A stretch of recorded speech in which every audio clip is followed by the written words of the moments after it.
So my name is Joel Hoffman. As some of the other presenters have talked about where they came from, I'm an ex-Intel. I'm an ex-Intel guy. So basically I'm a marketing expert in a connected car business from the silicon point of view. So my business engagement in the automotive industry has been mostly focused around the advanced infotainment systems that incorporate telematics features. Been doing this for about 15 years or more. And just about everybody on the stage here are friends or colleagues of mine that I've known for many, many years. This is going to be a discussion about collaboration. And so first I want to introduce the panelists that I've got on the stage. I'll go ahead and start with, let's see, we should have a couple of mics. I think we're going to have an extra one here in a minute. With Ted, could you give a quick intro to yourself? Hi, name's Ted Serbinsky. I'm the Managing Director of the Mobility Program for Techstars. I'm Scott McCormick. I'm the President of the Connected Vehicle Trade Association. Hi, good morning. Kyle Walworth. I'm Vice President of Global Solutions for Harman Connected Services. Hello guys, I'm Mike Barr. I'm General Manager of Manufacturing of Automotive at Workforce. Okay, so you got their names and their titles in their companies, right? So we've got a tech startup guy, we've got an alliance guy with a trade association, we've got a tier one supplier, Harman, and we have Hortonworks, which is known as a database and analytics company. One thing that this group has in common is they're all somehow associated with something called the GENIVI Alliance.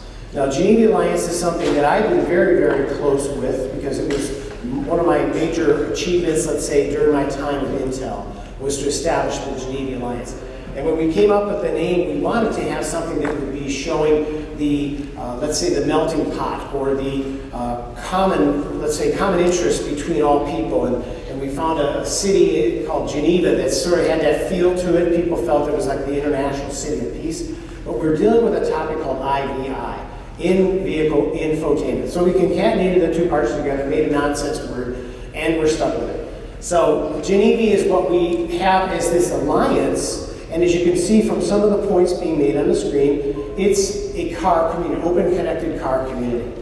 So open is a key element of the concept of GENIVI. While we started this back in 2008, I'm pretty sure it was the correct date that we started it, it was just a couple of car companies and a couple of tier one suppliers. Kyle, I think Kyle was right there from the beginning. He's ex-Visteon. He was with Visteon when we formed this thing.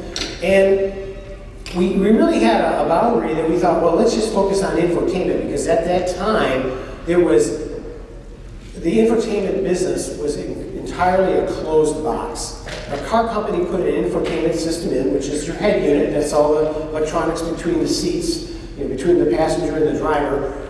They would buy that system from a supplier like a Visteon or a Harman, and they would have to pay whatever price they could negotiate.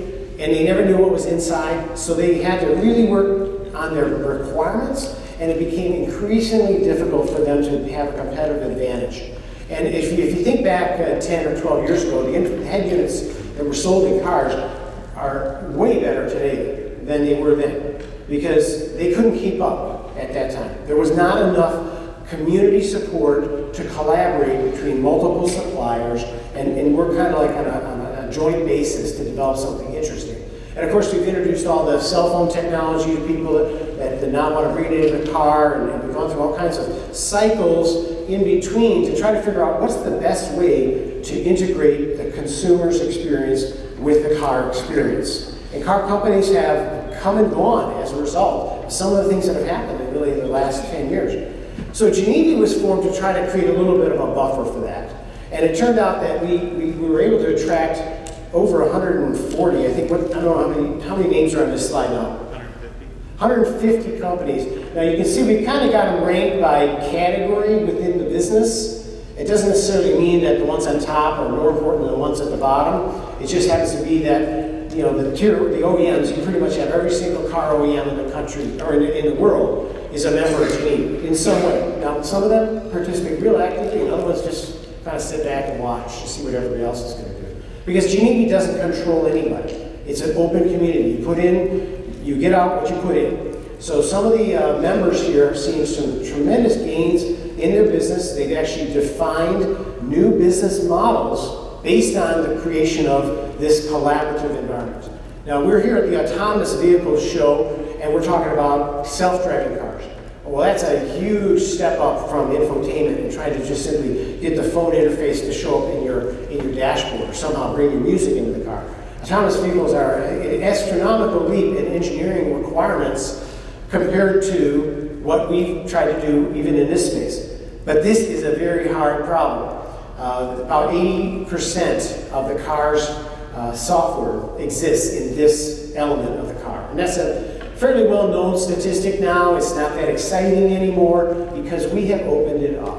And we've seen a lot of tangential things happen as a result of opening up the infotainment system. I think we give a lot of credit to BMW for having kind of sponsored the creation of this, and the other companies have benefited as well, just because now you can, as a car industry, you can tap into the brilliance of all of these innovative software developers around the world. So to illustrate one example of the way that the GENIVI Alliance now is expanding its scope, beyond just trying to create a software stack or specify how to create a software stack for infotainment, we want to introduce to this audience a project that relates to not only the connected cars, but the smart connected cities. And this is another boom area of business that's happening right now. There's a lot of spending going on to build out infrastructure in cities, and a lot of intelligence related to the cars, and it's all about safety. It's generally gone way beyond the entertainment value infotainment had, and now we're getting to the point where these technology innovations are trying to achieve a goal of saving people's lives. A really high bar to reach, but we know there's an opportunity to do so. It's just a question of how is it going to get done. So to describe this project, I'm going to hand the stage over to Michael from Hortonworks. He's going to give us a little description of what's been happening in the creation of the smart transportation infrastructure in the future. Michael? Great, thank you, Joel. I appreciate it. So, Joel's just done a great job talking about GENIVI and this great open source community. Hortonworks is an open source big data management solution. Hopefully by the end of this presentation you'll understand that, but more importantly, the importance of data and of us working within the community to meet the needs of the city. So we're having autonomous vehicles here, as we all know. So why are we talking about connected, right? We're talking about connected because at the end of the day, I think we all agree that as powerful as an autonomous vehicle might be in terms of knowing what to do next, it's going to be better still if it takes in information from its surroundings, right? And when we look at this in terms of the context of this City of Las Vegas project, you're going to see that the vehicles themselves were taking in information from a broad set of city data sources, and that made these vehicles much better able to anticipate dangerous situations and save lives. And by the way, also another goal of them was to reduce congestion, and we'll talk about this. Okay, so let's talk about this initiative. This actually goes back only about a year, right? About a year ago. If you look at here on January 3rd, 2017, there was this press release that went out and said, you know what? GENIVI is going to be working with the City of Las Vegas to improve pedestrian safety and reduce congestion.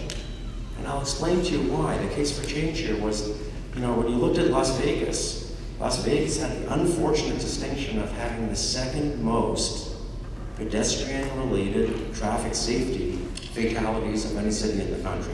Also, an unbelievable amount of traffic jams, right? Huge problem. And the city said, look, how can we use technology to alleviate these problems, right? So it was really back in March 2016, they launched an awareness program, came up with a set of recommendations, which you can see on the screen in terms of if we can make people and make drivers more aware of the dangerous situations that they're about to enter, we can actually, they can take actions and they can save lives and ultimately reduce traffic as well. Those recommendations resulted in this Las Vegas connected vehicle pilot, and that's what we're going to be talking about today. We're going to walk you through a few of a few of these, some background on this and what the pilot's all about, and just a little bit in terms of how we used open source software to implement this connected vehicle capabilities within city vehicles. So what were the key kind of concepts and use cases that the city was trying to enable? First of all, what they said is, all right, let's take our city fleet vehicles. Okay, so these are just simply the vehicles that the city employees drove on a daily basis. Okay, what they did is they internet enabled them, so they connected them to the internet, and also put a display unit in there so that we could push signals back to them. But we're going to connect the vehicles, and we're going to monitor 4 specific conditions that relate to the use cases. First of all, we're going to monitor, is the vehicle speeding? Is the vehicle approaching a high-risk pedestrian area? And remember, what the city learned is high-risk pedestrian areas didn't necessarily mean an intersection. There were all kinds of mid-block types of accidents that occurred. So let's geo-fence those, let's kind of understand what that, hey, and if you're approaching that, let's give you a warning. Are we approaching an active bus stop? Okay, and if we're approaching an active bus stop, interestingly, that was an area that the city saw disproportionate amounts of accidents. People getting off the bus or simply running to get the connecting bus across the street and they got hit. So what they said is, look, let's actually monitor, is the vehicle approaching a bus stop? And it's not just, so we geofence the bus stop, but it's not necessarily enough to say, are we approaching a bus stop? Are we approaching an active bus stop? So we actually connected in city bus information and their locations as well. So if we're approaching a city bus, an active bus stop, throw out a warning. The same thing about if there's a traffic jam up ahead, and you're getting close to it, alert the people, because they had a lot of rear-ending accidents that were happening when the traffic suddenly slowed down in front of people were running into the back of the cars.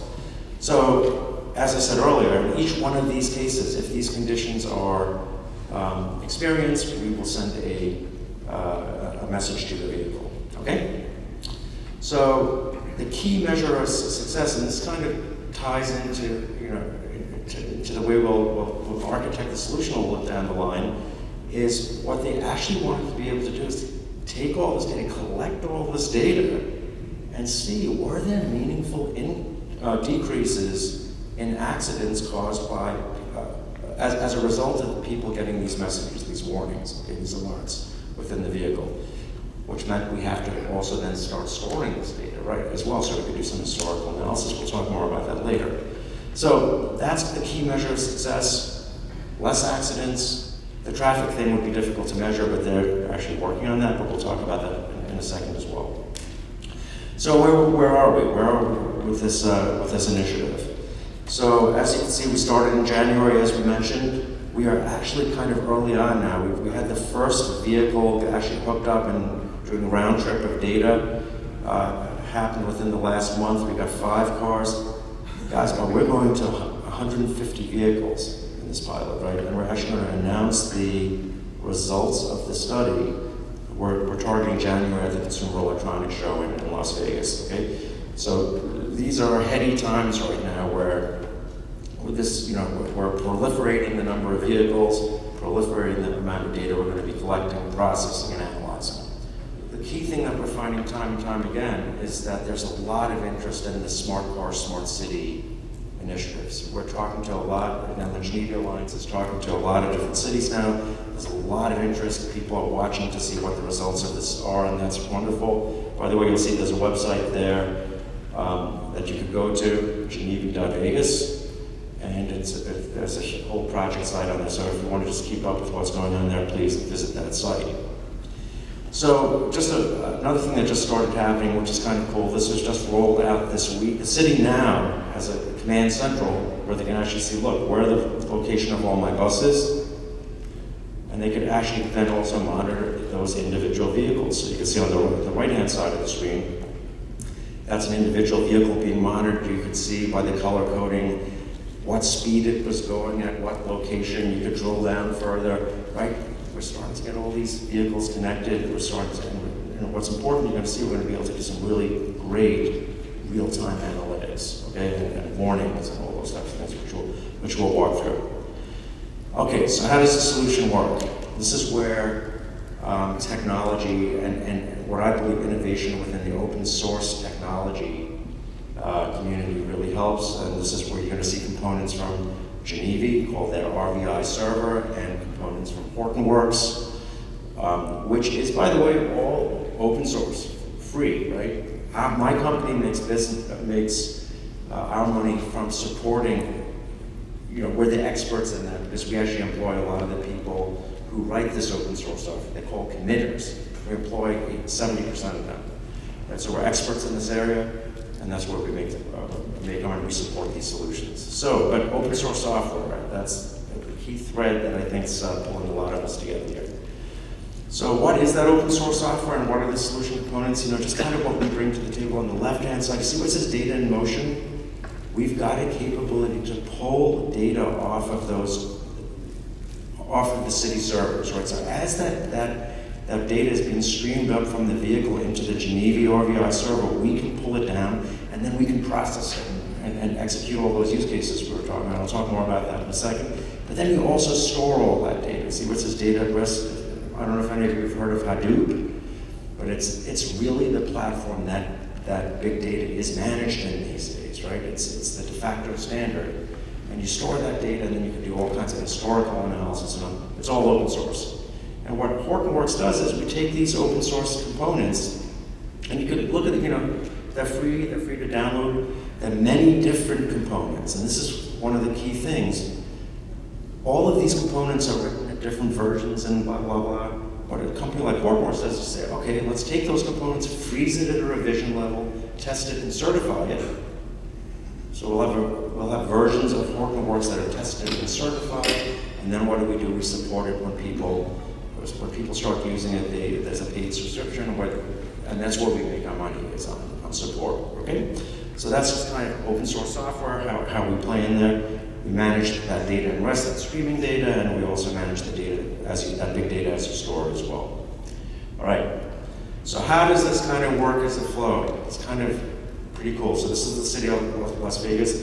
So first of all, that vehicle data is ingested and put into the GENIVI RVI server. GENIVI RVI actually maintains those connections back to the vehicle. Okay, it's fantastic. They work with all these different OEM standards, and we can pull that data really easily. Okay, but then what we do is with Apache NiFi, that's that data in motion platform. So what can we do with that? We can actually pull in real-time data from the city. So that's the bus location information, right? So we've pulled in the vehicle information on the left, the fleet vehicle, and we're augmenting it now with that the real-time bus information. We also pulled in those static sources. Remember I told you all the geofencing information. The geofencing boundaries of where are the bus stops, where are the speed zones, what are the speed limits, pulling all that information in as well. And so we could kind of dynamically blend all this data and put in decision making, and that's what you see. We're processing that data. And then, by the way, also we take all that vehicle data and we store it. So, right, we want to store all this so we can answer that question at the end of the 6-month period. Did these drivers actually respond to these warnings? We could actually do analytics on it to be able to do that. So being used to create the flows necessary to enable this smart car, smart city use cases. Just a little more detail, and this is just what you're looking at is the solution here that actually when you create these flows. And what's important is, look, this came out of the open source community. This actually came out of the National Security Agency.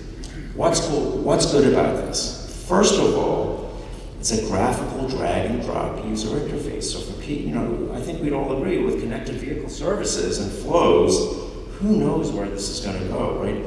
You have to be able to have software that can adapt to those connected vehicle use cases. You need agility, right? So you have to make it drag and drop, that somebody doesn't have to be writing code. Point number one. Point number two, if you look at that red box, and I'll just use that as an example. What's important about that? See, it's saying it's receiving the vehicle data, and it's listening. It's using listen HTTP. it means web service. We're going to pull it in from the person who created this, so they simply drag that in. It's a reusable component. And once they drag it into that canvas, they just have to set a few parameters on it. And this is over 250 reusable building blocks. So the key point here is open source community driving innovation within the software community that needs to parallel the innovation that's happening in this new connected world services landscape. Okay? So again, we can pull in the data, we can extract out the location of the vehicle, the speed of the vehicle, right? We do all that flows for that. And then once we do that, we actually send it to each use case. And by the way, we have a little leg there that's just automatically says store in Hadoop, right? So again, kind of drag and drop creation of this fast, and just be building out the use cases here at the bus stop one, kind of interesting. Pull in the location, query, am I in that geofenced area of the bus stop? Yes, I am. Then the next step of the flow is saying, is a bus there? Because remember, we could pull in that flow. And if in fact the bus we're approaching it and there was a bus there, let's send out a warning to the driver. Just that simple. And that's really what these capabilities are providing. So what benefits has the city seen? Remember, they're just early on right now, right? The real benefits we believe are still to come. And what they were saying is that their planning efforts in terms of being able to plan for where do you put bus stops, what roads need to be widened or diverted due to traffic and all those types of things. The planning efforts are only as good as the data they had. They were previously relying on manually created data. Now they can make data with real-time decisions. They're with real-time data, and what they're finding is there's a barrage of new use cases that are being, now that they're connected, there's a whole slew of new use cases that are cropping up. So they want to be able to, for example, measure the vibration data from those vehicles to identify potholes and things like that. So I don't think it's a surprise to anybody. Once you've got data, once you're connected, the world's kind of your oyster in terms of possibilities. So that's all I really wanted to talk about on this project. If you wanted to learn more, as I said earlier, this is the website. It's constantly being updated. There's a lot of action coming on this, and I just think if you're interested, I encourage you to log on and learn more. So Thank you very much, Michael. You can hold on to your mic, and I will take the pointer and keep us on the path, because we're going to continue to discuss this project, but in a broad context of what are the results you can get when you collaborate. And I think that's the gist of what I think we're hoping to achieve in this discussion, is to encourage collaboration. Whether you're a car maker, whether you're a supplier, whether you're a startup company that's an innovator, there's value in this to work together. And you can do some of this work in sort of a playground environment, which is in a way, it is what's happening here. They call Las Vegas a playground for the adults, right? But it's actually what they're doing is they're learning how to apply some of the new technologies in a space without putting real hard boundaries in place. That's the beautiful thing about open source. So let me recap what I heard, and from what I understand of the project. So GENIVI got famous for introducing open source software into the car. And the starting point for that was infotainment. GENIVI's members have various levels of interest and participation. In this case, a critical piece was this thing called RVI, Remote Vehicle Interaction. Right, Kyle? Correct. Okay, so I had a couple of, sometimes I mess up on that. RVI is just a set of software and defined criteria contributed to GENIVI by Jaguar Land Rover. Jaguar Land Rover conceived the idea, dreamed it up, put a bunch of developers on it, wrote a bunch of code and said, here, you can have it, and we'll continue to work with you. Because if you know anything about open source communities, they can pop up and they can disappear. Because it's a volunteer entity. So GENIVI's kind of keeping that pot stirred.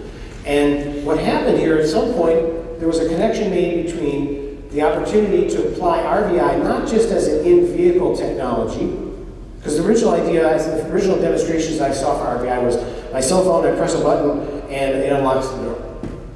Okay, if anybody's here from GM, is that really innovative? Is that anything new? We've had that for decades. It was the way that they did it that was different.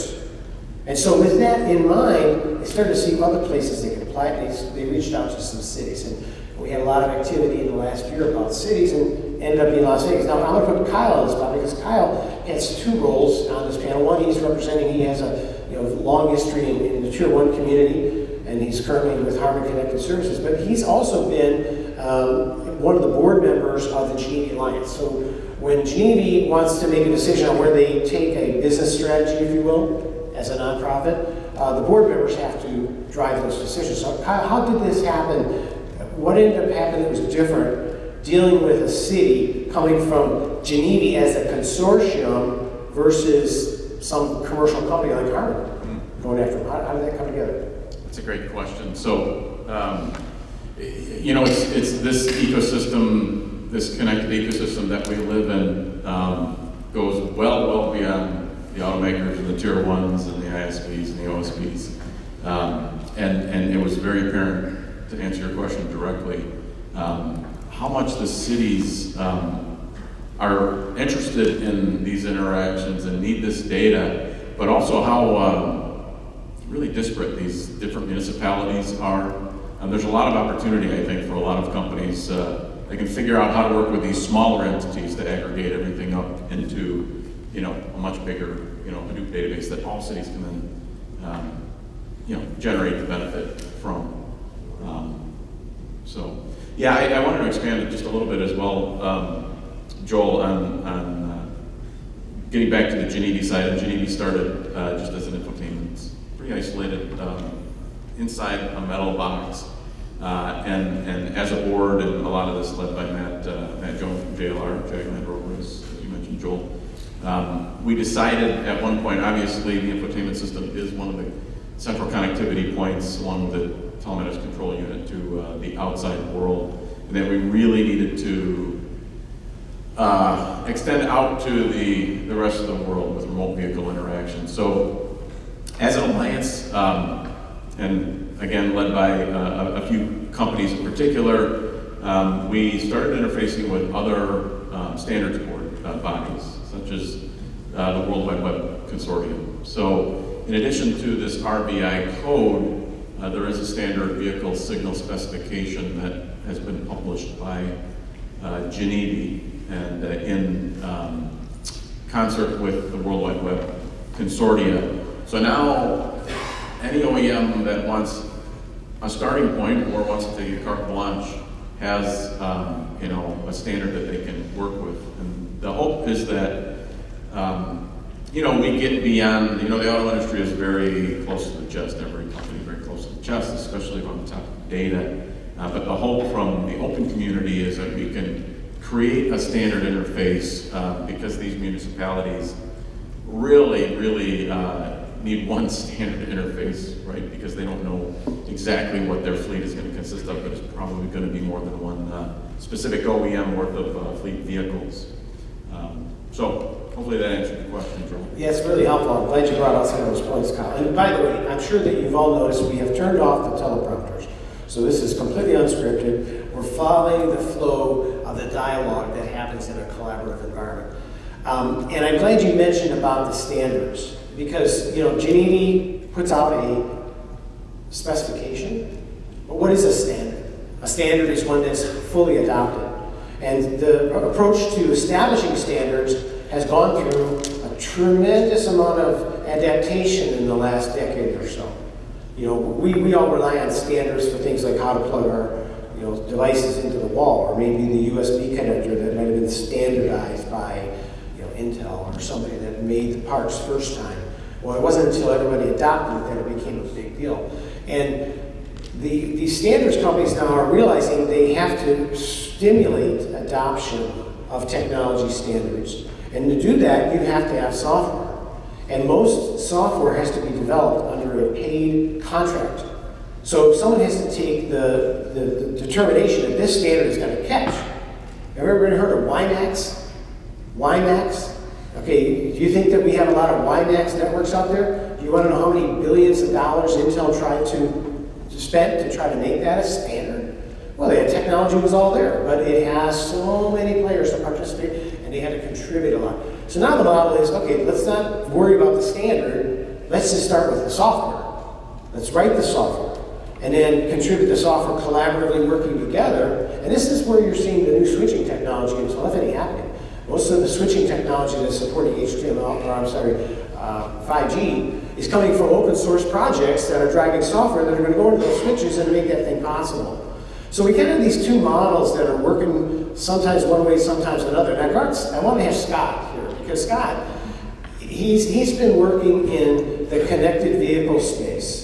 Now, Scott introduced me to the term connected vehicle. In fact, I think you have a trademark on the term connected car. Connected vehicle. How many billions of dollars have you cashed in on that so far? I can't control. I made that trademark in 2004 when I coined the term and provided the definition. I forced abandoned it in 2010 so that everyone could use it free of charge.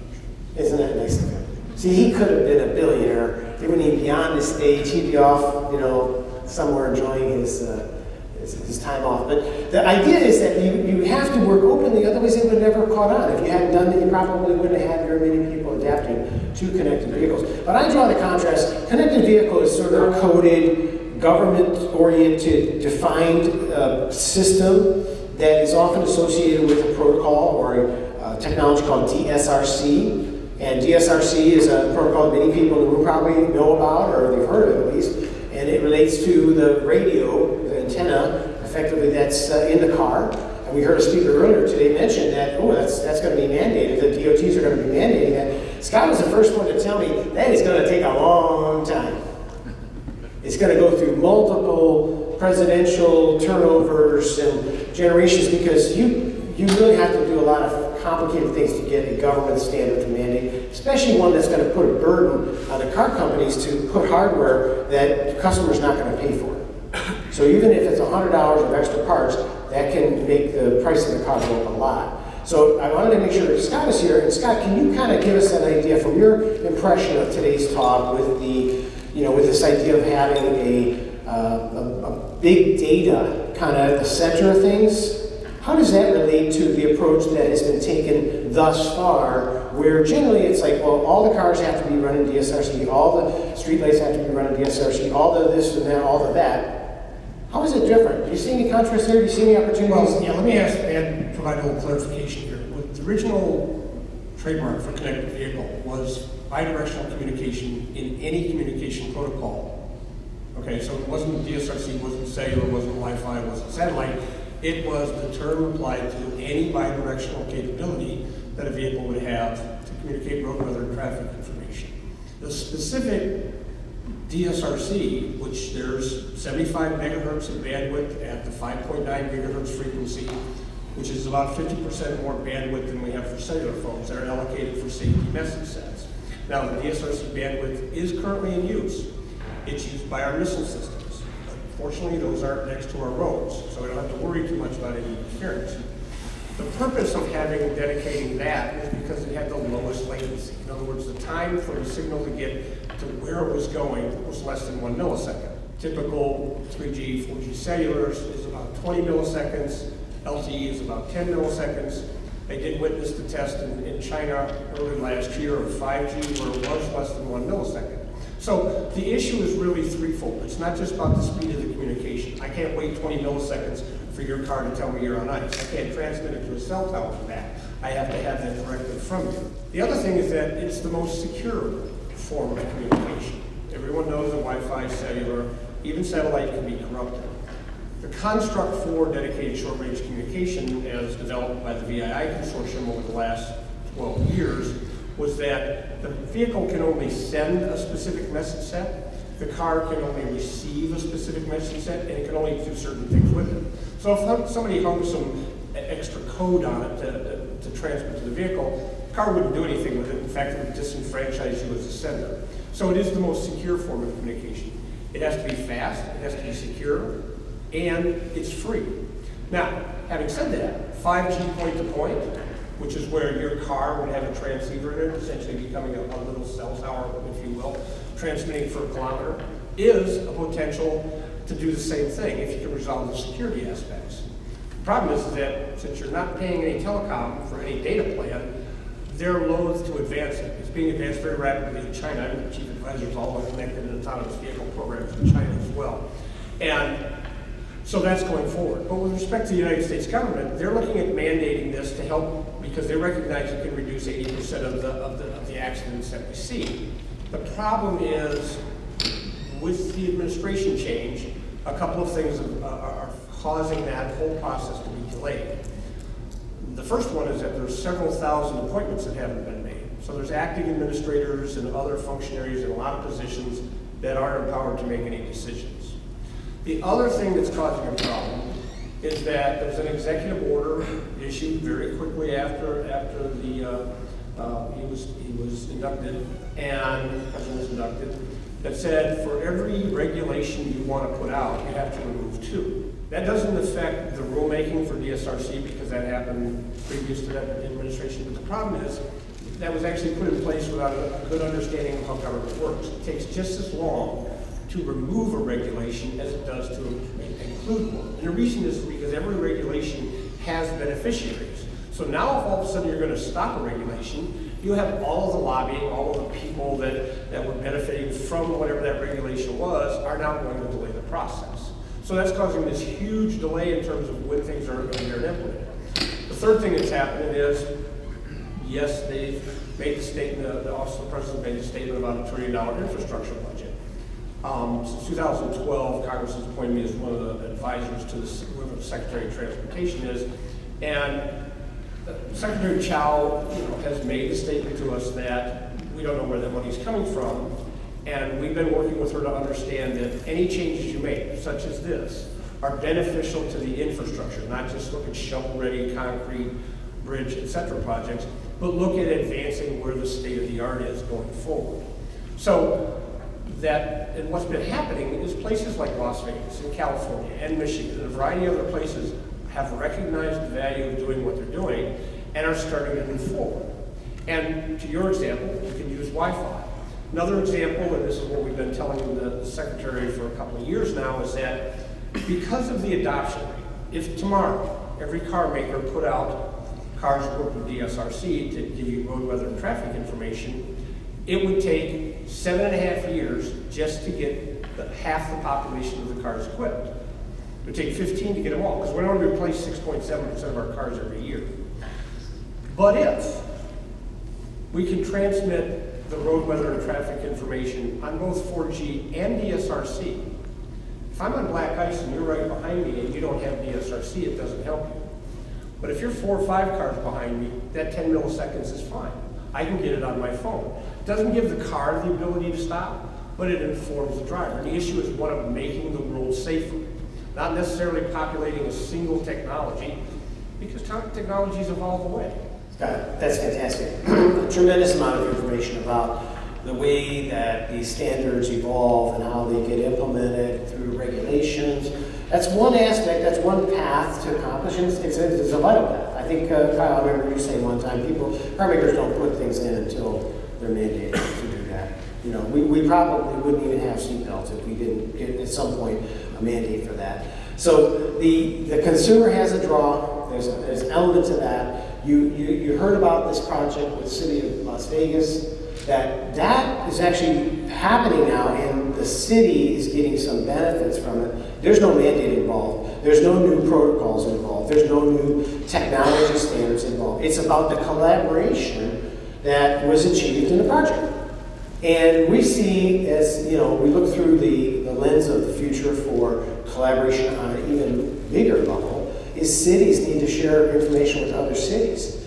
I know that I had a number of conversations with some of the states that are trying to lead their way in the infrastructure build out to support the DSRC environment or the connected vehicle environment. And they need to get with all the other states because they don't want to put a system in that when you cross the state line, it doesn't work.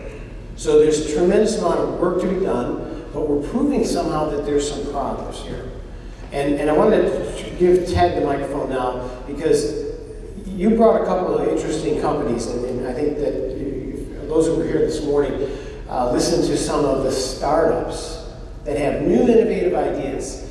Now, when Scott and I were talking about DSRC 14 years ago, Unfortunately, it's that long, I think. You know, the startups, the concept of a startup was barely in existence. I mean, a startup was just a new business. It wasn't this concept of an incubator or an accelerator. Ted, can you explain how you see the startups playing a role in this innovation, and then ultimately, how are they going to become part of the industry? You know, because I think if I was a startup, I'd either want to exit, which I didn't even know that was a word, exit, that is the goal. You want to leave, because that's when you get your money. Or you want to be acquired, right? And that's where things start to really, you know, take hold. So we've seen that. Ted, can you? Yes, I think it's a great question. So startups are part of the whole equation. The challenge with a startup is they have limited resources. So limited development, limited cash, and ultimately can just potentially fall apart at any time. And so what we're seeing from Techstars, we invest globally in startups. We invested in 1,200 startups in the last decade. And if a startup is waiting for regulation to be in place, it's not going to happen. And so the kind of the chief job of a startup, so to speak, is how do you solve a problem today? So in the case of Hostelard, their technology could use DSRC, could use 5G, but they can't wait till the regulation's in place. They can't wait till this is all out there. So they took the approach of we can build our own little device, we can attach it to emergency vehicles, and we can give cities today, we can give emergency response teams that data to know where are your vehicles today, and can you send that data to other vehicles or other surroundings. And so instead of waiting for a standard, solving a problem today, and as the standard emerges, and whether it's DSRC or 5G, whatever becomes prevalent, they can now tap into that to a broader network. And so when we look at startups and work with startups, encourage them to kind of think backwards, where's the future going? Great, what can you do tomorrow that solves a problem for someone now, but still be in alignment with where regulation is going? I think projects like the Vegas project going on with GENIVI is a great way to test some of these technologies. It gives these companies more data points that their technology works, but also they can start to future-proof it to be compatible with those standards that are going to be inevitable one day. Yeah, I can definitely see that happening, Ted. And you know, the startup, let's say, mentality is very applicable here, because you have to be a little bit more risk-oriented, be willing to take more risk, because you're leveraging your future business. Whereas when you're in a traditional supplier, you know, maybe a tier 1 supplier, they can't afford to take a lot of risk. They can spend a little bit of money on research-related projects, or they might build a prototype and try to get a car maker to adapt whatever they came up with. You know, like if, you know, maybe this, one of the startups that was on was in the back, Steve, I think, about the windshield washer, or where the sensor washing system. Brilliant idea. Now you just got to execute it. Real easy, right? Just make it happen. Deal with the community. Deal with the industry. Go into the purchasing offices. Try to get through all the regulations. A very, very complex business we're here in Detroit. And I think that sometimes it's oversimplified when you look at a map that shows all these companies are out Silicon Valley.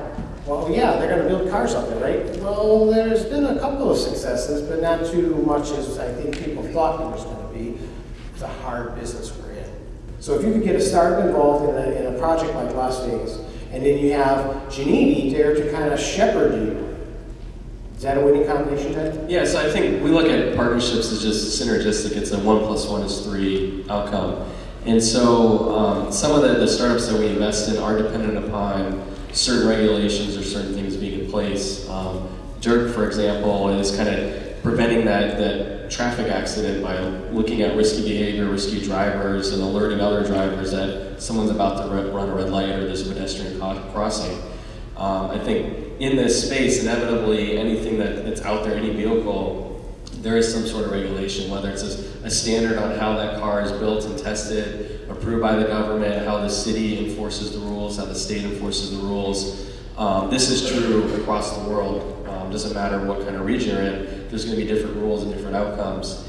And for a startup to play effectively in this area, it has to realize that we need to understand where we can test the technology, where we can interface with the organizations that are pushing the boundaries, where the communities are trying to embrace this innovation. And we ultimately see kind of the regulation plus a new type of innovation plus an existing player tend to come together pretty frequently. Yeah, that makes me think of, when I talked about what GENIVI's focus started out as more of an infotainment-centric thing. One other thing that's happened in the same 10-year period is called IoT.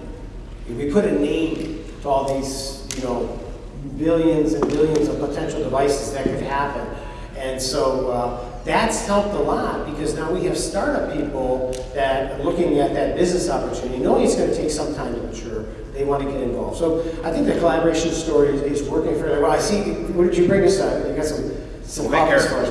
Okay, so I was going to tell him if it gets a little boring, bring us some coffees, we'll wake you up.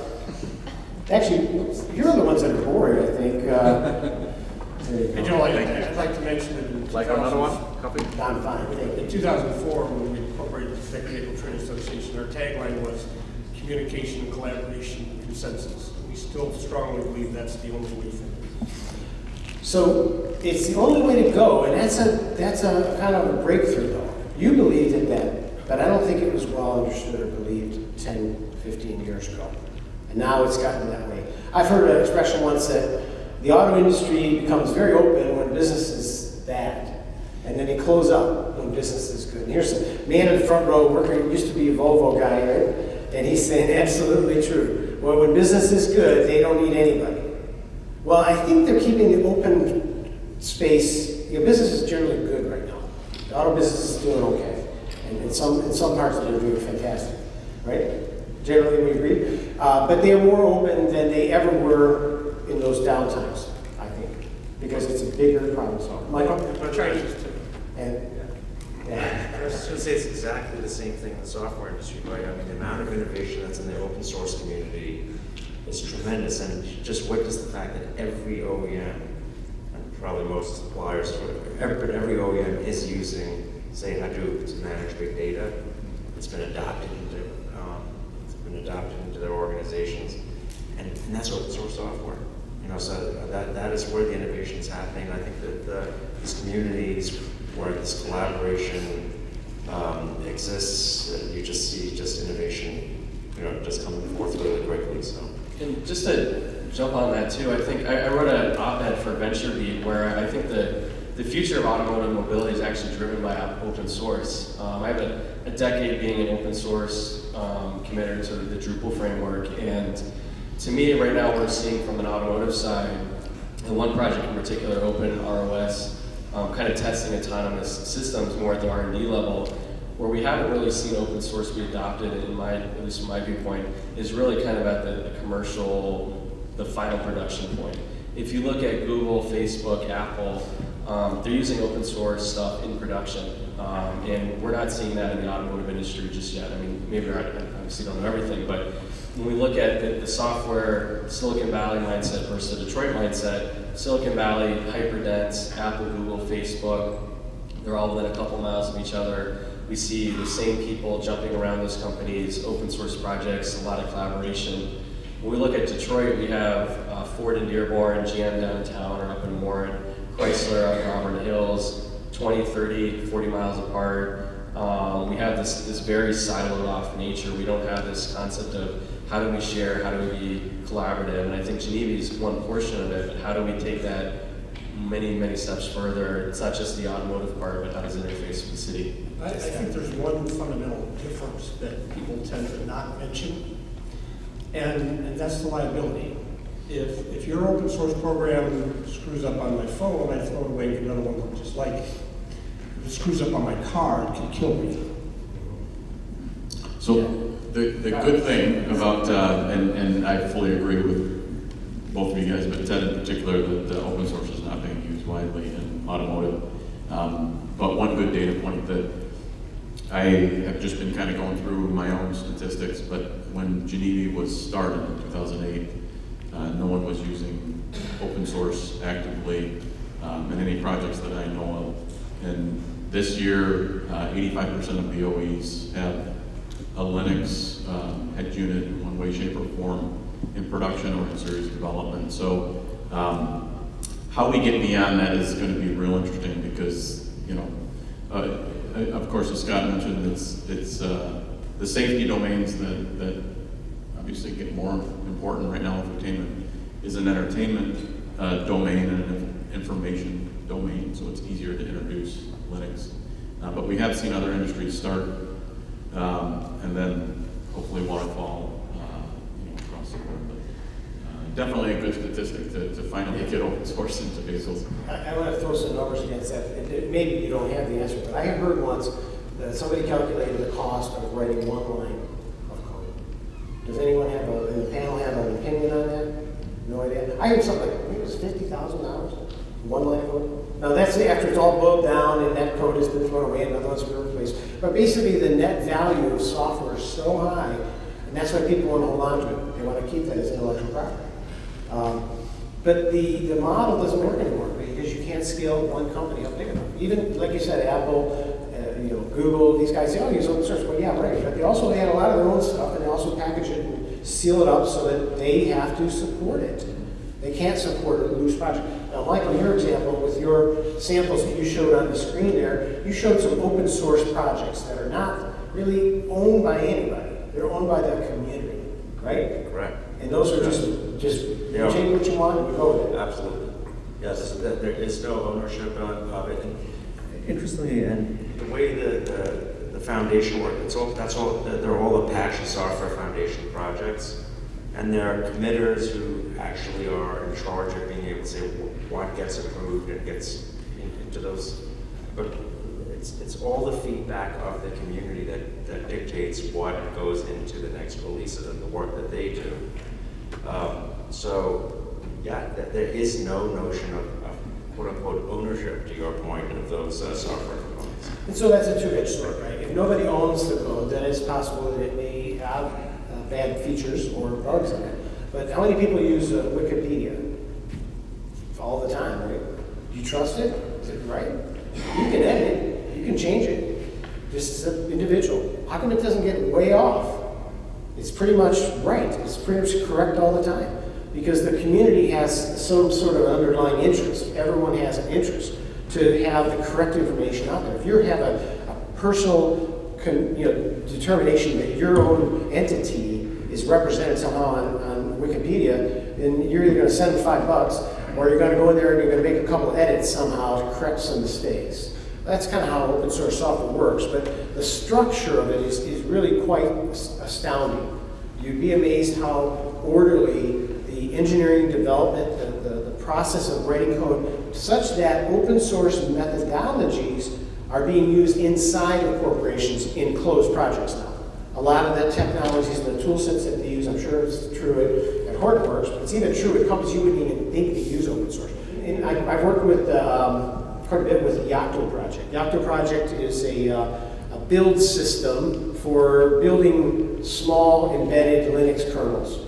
And that's a kind of a black art prior to the Yocto project. The Yocto project is a collection of a bunch of other innovative ideas of how to assemble these bits together and make an operating system. That's Sony cameras running Linux. I know it firsthand because the guy that represents Sony at the Linux Foundation events, he told me that it's running Linux. They switched over to all Linux, but they're running a proprietary system. They're not selling cameras to anyone else. So Yocto project makes that whole process easier. And yet, the problem for somebody like Yocto Project or even like GENIVI is they don't know who all's using their technology because you don't have to tell it. You don't have to tell me. I give it away. It's out there. You download it. I don't track you. So this is a kind of a challenge that we have to work on, and it's usually by making the application enticing enough. We think that automotive applications for things like that open source can apply to are enticing. People are always interested in hearing about what they can do with their car. I want to open up to the audience, because I think we might have a free mic somewhere around here. Does anyone in the audience want to ask the panel a question about this collaboration effort? We can give up one of our mics here. Hi, I'm Jeremy Salinger from General Motors. I'm very interested in the panel's opinions about the use for open source with regard to safety critical systems. You talked about Wikipedia and suggested that it's accurate and acceptable when in actuality there's a lot of reports about how in Wikipedia there's misinformation, misleading information, and there's debates going on continuously to try to, as people fight to put in their own bias. And that's something just for information, not to rarely that somebody's life is at stake. Are you suggesting that you think open source is a way to get effectively develop safety critical? By that means not just warning systems, but actually controlling the car. And how do you relate that to the general understanding that most of the effort for developing these kinds of applications is not in the original writing of the code, but in the validation and the maintenance of it, which is, so the open source may be a good source for the preliminary general, rapid prototyping idea, but not for the production version. That's a great question. Thank you for asking. I apologize if I misled anybody thinking that Wikipedia was for functional safety. There's no doubt that's a big difference. Let me let Kyle grab the mic first, or Michael, whichever way. So it's a great question, and one of the areas that GENIVI is expanding on to make sure we go beyond. I think we've spent 8-9 years now on infotainment. So our next major project is actually interfacing with other systems, whether they be Linux, QNX, Android, etc., out there in the vehicle. So we're actually going to work on interfaces, and again, not dictating whether what OSs those interfaces reach out to, but for cluster, center stack displays, infotainment, all of that, as now central cockpit modules are both computationally and financially viable, because that's the size of the silicon we're getting these days, and it makes sense to have multi-vehicle domain systems working together. I'm not answering your question directly, but I don't know of an alliance that's necessarily promoting Linux into the safety domains. Yeah, just one comment from my perspective, and like Kyle, I don't want to answer that directly because they're the vehicle safety experts in the hardware software side that are way deeper into this than I am. But just one point I just wanted to talk to in terms of one of the ways that the open source community gets some consistency around quality is where you have companies like Hortonworks. What we try to do is we have what we call a distribution of Hadoop, or a distribution of Apache NiFi, which was that software that I talked about. And what that means is if you look at any of these things like Hadoop, people think it's one Apache project. No, it's about 35 or so. What Hortonworks will do is that they will take all of those different projects, freeze them at each of those components at certain revisions, test them and certify them, and then put them out to the market. And by the way, also still open source, still free, and then we support it, right? But that's the model. And my point is, I think we all inherently wince a little bit when we think about open source and the potential for problems. There are companies who are stepping in to try to fulfill at least some of those voids. But in terms of your thing with the mission critical safety systems on the car, not qualified to say. I am not uncomfortable answering your question. and here's why. Right now, we're producing cars that have 100 million lines of code. I mean, to give you the context, the Boeing Dreamliner has 4 million lines of code, right? And that code isn't built like any other code. It's very disparate packages that come from suppliers and everywhere else. And when we look at the issue, I've chaired the security subcommittee for the Secretary of Transportation since 2012. We have never had, ever, worldwide, we've never had a malicious attack on a vehicle in the wild. Mostly because we don't have anything valuable in our car, and it's not scalable. But it will be once you start getting connectivity. And so the community is working on sealing that problem. But I'll classify that as 5% of the problem. About 25% of the problem is software collisions. Microsoft's last operating system, when it came out, it had 100,000 known bugs and another 150,000 discovered in 2 weeks, because it was impossible to check every different program that you're running a function call at the same time your program's running it, and something unforeseen happens. And that's, like I said, about 25% of the problem. But the major problem is bugs. And that's about 70% of the problem. There's a very well understood ratio of 1 bug for every 4,000 lines of code. I don't care if it's medical, I don't care if it's aerospace, I don't care if it's machine generated code. That implies that there would be 25,000 bugs in that 100 million lines of code.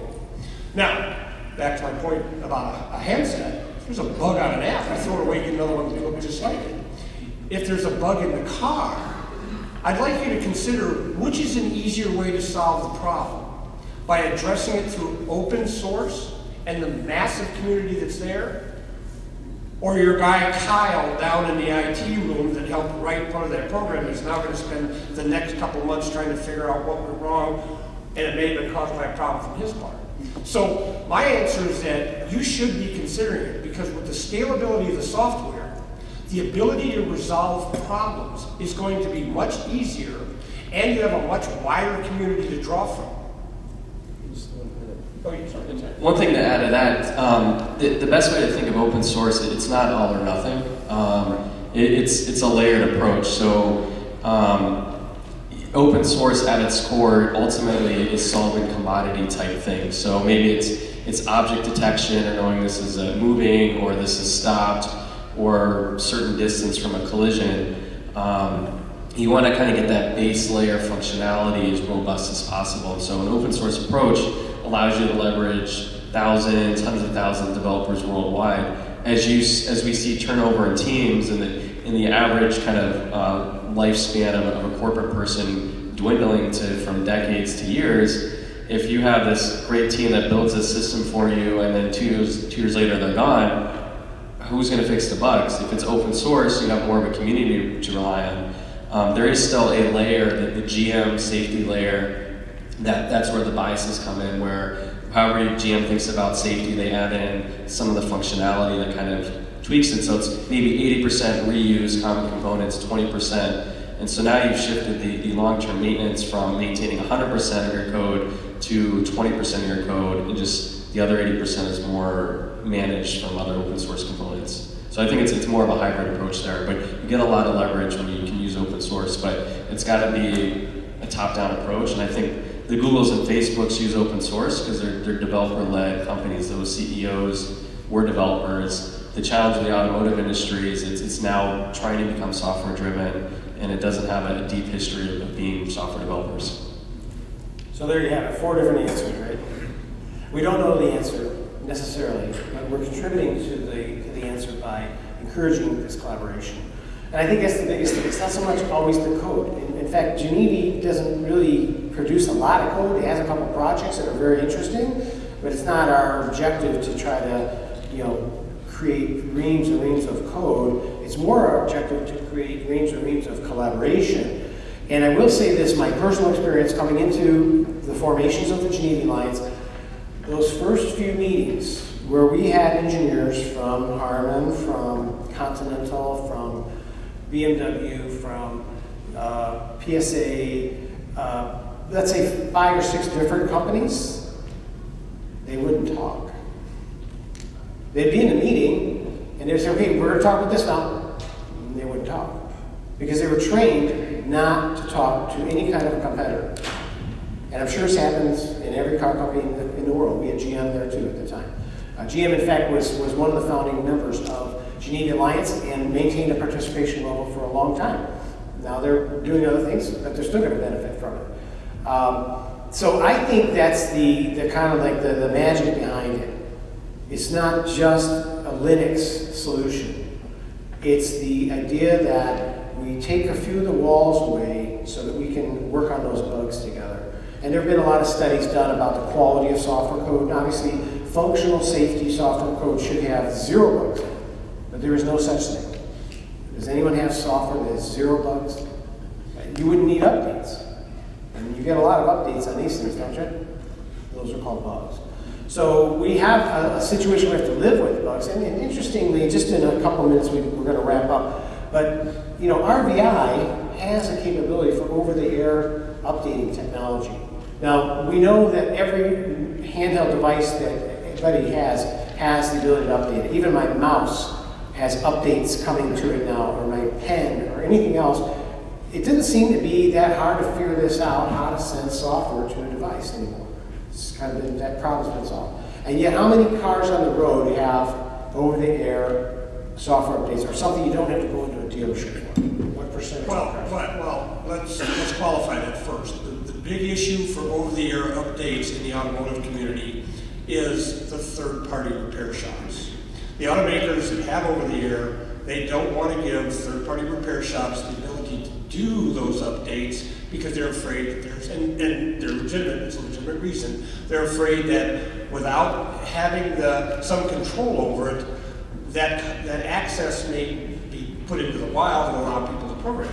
There's lawsuits in 13 states right now because not allowing to do them is a monopolistic practice. So, yeah, we're going to have to move towards over-the-air updates, but there's a lot of non-technical issues, a lot of legislative and policy issues that have to be addressed that the industry's never had to. So you've got two, kind of issues colliding, because you want the software, the car to be bug-free, because then it'll be safer, and at the same time, it's difficult to get the bugs out, even when you fix them. Kyle, did you want to add something to that? Well, I was just going to answer specifically your question. I won't give a number, but pretty much every OE has, over-the-air update capabilities going in. One of the interesting points is how each one deploys it or proliferates it. Certainly, the first point for OTA is the largest software repositories in the vehicle, infotainment being one, etc. Some have stopped there, and some are going out into each other. And they go in order really of the size of software load in each vehicle. So a reconfigurable cluster or powertrain controller or ADAS modules. But some are getting out to every ECU. But it's a conservative deployment without question. But that's the auto industry. But the interesting thing is folks are hearing that, okay, my vehicle has the ability to be updated. Why don't I have the latest, Android Auto or CarPlay, or why is this bug still there? I have a few examples. I won't say what car I drive, but I know it has over-the-air update capabilities, and I'm waiting because that user experience with your handset, every 6 months you are going to get a new load. I think you always need to get a little more comfortable with how much they do update, especially consumer-facing features in your vehicle. I think one thing to add to updates, updates aren't necessarily fixing bugs, they're actually sometimes causing more bugs.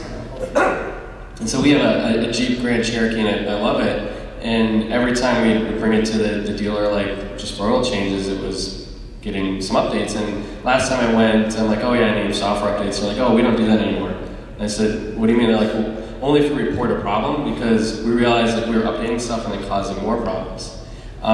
Which is fascinating to me, because when you compare that to Tesla, that's like we just pushed out version whatever 2.5. It's a totally fundamentally different approach, and I think some of that goes down to those organizations. If you're a software-driven organization, you can build in a lot more testing, simulation functionality, top-down. But if you're trying to patch in software to an existing infrastructure, it's really hard to. Are you introducing more bugs? Are you less bugs? Like you have to rethink your entire kind of R&D to production stack. And I think the challenge with a lot of existing OEMs is as they shift to more software, it's not adding in software, but rethinking the entire chain from testing to validation, and then it goes back into safety and regulation, and it becomes a pretty hairy mess. And one thing you need to understand is you don't get an incremental update in a car. Doesn't matter whether you're Tesla or Geely in China or GM, if there's an update, there's only one compiled image for your make and model car. So if I have a glitch, and I did a couple years ago, bought my car after 6 months, won't say who it was, but after a couple of months, it thought my home was GM's Warren Tech Center. And I called them up to say, hey, can you reset that? And they went, you have to leave your car for 24 hours. I'm like, well, for one, I'm glad you're not my phone company. And two, why? He said, well, the only way we have to do an update is to wipe all the software in your car and reload it. So, because I have a non-disclosure agreement with the 12 largest automakers, I represent them at the UN, et cetera, we'll get you in just a second. I went and checked with all of them, and they all had to do it the same way. And I'm like, then I went and listened to Mary Barra 2 years ago at CES, where she announced that the Bolt. And the very last thing she said was the most shattering thing, and no journalist wrote it down. Last thing she said was that all the electronics will be upgradable. Well, now think about that. If we all buy Bolts, year 2, Joel upgrades his nav system. He upgrades his infotainment. He gets more ADAS. He gets a different LiDAR. I get 2 of those 3. All of a sudden, we have a unique image. There's no one that maintains a unique image on your car. Yes, sir? Let's not propagate misinformation. There are often 70 ECUs, 70 computers on a car. It is not one image for the whole car. You may have to, if there's a particular ECU that needs to be updated, then the image for that ECU has to be replaced completely. Correct. For security. But don't propagate the idea that there is one image for the whole car and you have to wipe the whole car clean and replace all the software in the car. That's not true. For my car, it was. I really doubt it. Well, for the entire engine. For a particular processor. Yes. That's not what you said. Apologize. You're correct. I stand corrected. So I think what we're revealing here is that it's kind of a complex area of the business. It's not easy to solve. One reason is that cars don't inherently, except for some cars, have a communications path anyway. You know, not all cars even have Wi-Fi, so you couldn't even do the wireless if you were parked in your garage.